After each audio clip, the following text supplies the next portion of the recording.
തന്നെ LDF സ്ഥാനാർത്ഥിയെയും അറിയാം. അടുത്ത മാസം 19-ന് വോട്ടെടുപ്പ് നടക്കാനിരിക്കെ 25 ദിവസമാണ് മുന്നണികൾക്ക് പ്രചാരണത്തിന് ലഭിക്കുക. 23-നാണ് വോട്ടെണ്ണൽ. നിലമ്പൂരിൽ ഉപതെരഞ്ഞെടുപ്പ് തീയതി പ്രഖ്യാപിച്ചതോടെ UDFന്റെ സ്ഥാനാർത്ഥി ആരാകും എന്ന ചോദ്യമാണ് ആദ്യമായി ഉയരുന്നത്. രണ്ട് പേരുകളാണ് പരിഗണനയിലുള്ളത്. ഒന്ന് VS ജോയ്, രണ്ട് ആര്യടൻ ഷൗക്കത്ത്. VS ജോയ്ക്ക് അനുകൂലമായി നിൽക്കുന്ന ഘടകങ്ങൾ ഒട്ടനവധിയുണ്ട്. ഏറ്റവും പ്രധാനപ്പെട്ടത് നിലവിൽ MLA ആയിരുന്ന രാജിവെച്ച PV അൻവറിന്റെ പരസ്യ പിന്തുണ തന്നെയാണ്. തനിക്ക് പിൻഗാമിയായി VS ജോയ് വരണമെന്ന് അൻവർ രാജിവെക്ക അന്ന് തന്നെ പ്രഖ്യാപിച്ചിരുന്നു, അല്ലെങ്കിൽ ആവശ്യപ്പെട്ടിരുന്നു. അൻവർ UDFലും ജോയ്ക്ക് വേണ്ടി വലിയ സമ്മർദ്ദത്തിലെത്തുന്നുമുണ്ട്. അതിനപ്പുറം മലപ്പുറം DCC പ്രസിഡന്റാണ്, യുവ നേതാവാണ്, മലയോര മേഖലയിൽ നിന്നുള്ള നേതാവാണ്. ഇതെല്ലാം തന്നെ ജോയിയെ സംബന്ധിച്ച് അനുകൂല ഘടകങ്ങളാണെന്ന് അദ്ദേഹത്തിനൊപ്പമുള്ളവർ പറയുന്നു. മറുവശത്ത് ആര്യടൻ ഷൗക്കത്ത് ആര്യടൻ മുഹമ്മദിന്റെ പാരമ്പര്യത്തിന്റെ അടയാളമാണ്. തനിക്ക് നിലമ്പൂരിൽ ഏത് സാഹചര്യത്തിലും മത്സരിക്കാനുള്ള അവസരം വേണമെന്ന് അദ്ദേഹം വലിയ സമ്മർദ്ദം ഇതിനോടകം തന്നെ കോൺഗ്രസ് നേതൃത്വത്തിൽ ചെലുത്തിയിട്ടുണ്ട്.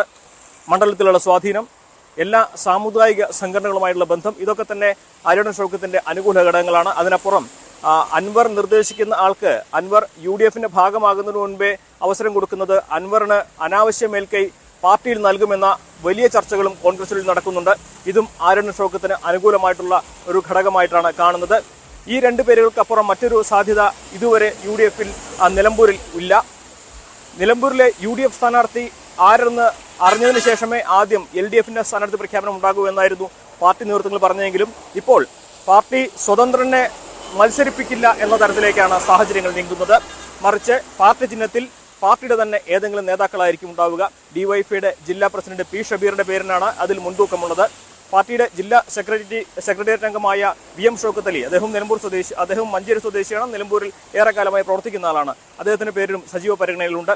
ഇനി അതല്ല, അതിനപ്പുറം സ്വതന്ത്രരുടെ പേരുകൾ പരിഗണിക്കുകയാണെങ്കിൽ മാത്യു സെബാസ്റ്റ്യൻ എന്ന മലയോര നേതാവിനെ, അതായത് അദ്ദേഹം കേരള കോൺഗ്രസിന്റെ മുൻ നേതാവായിരുന്നു, അദ്ദേഹം മലയോര മേഖലയിലുള്ള നേതാവാണ്, ക്രൈസ്തവ സംഘടനകളുമായി വലിയ ബന്ധമുള്ള ആളാണ്, മലയോര കർഷക മേഖലകളിലും വലിയ സ്വാധീനമുള്ള ആളാണ്. അദ്ദേഹത്തിന്റെ പേരും പാർട്ടിയുടെ പരിഗണനയിൽ ഉണ്ടാകും. സ്വതന്ത്ര സ്ഥാനാർത്ഥികളെ പരിഗണിക്കുകയാണെങ്കിൽ അത്തരത്തിൽ പല പേരുകൾ ഉയരുന്നുണ്ടെങ്കിൽ പോലും പാർട്ടി ചിഹ്നത്തിൽ ഒരാൾ എന്ന സാധ്യതയിലേക്ക് തന്നെയാണ് LDFന്റെ സ്ഥാനാർത്ഥി പ്രഖ്യാപനത്തിലെ കാര്യങ്ങൾ വിലയിരുത്തുന്നത്.